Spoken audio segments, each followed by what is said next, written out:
Aksi panas bakal tercetus apabila Malaysia dijadual menentang Vietnam dalam aksi penting kelayakan Piala Asia 2027. Namun, kehilangan beberapa pemain utama membuatkan ramai tertanya-tanya siapakah yang bakal mengisi kekosongan dalam skuad Harimau Malaya.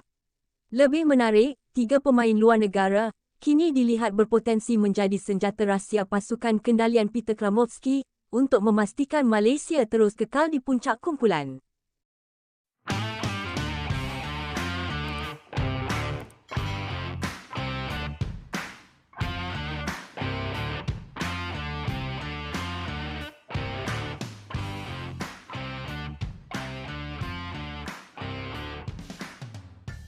Potensi 3 pemain luar negara kini menjadi perbualan hangat menjelang pertemuan Malaysia menentang Vietnam.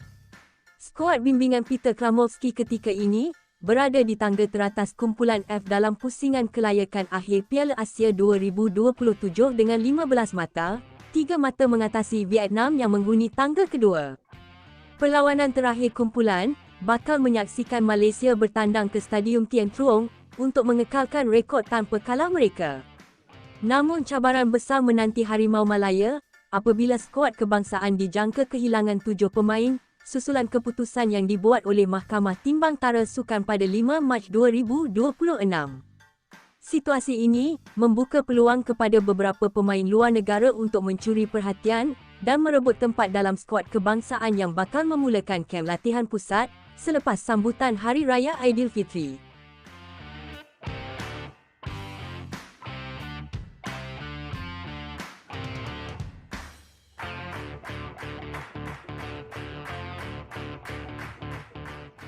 Antara nama yang dilihat berpotensi besar ialah pemain sayap Raith Rovers, Richard Chin.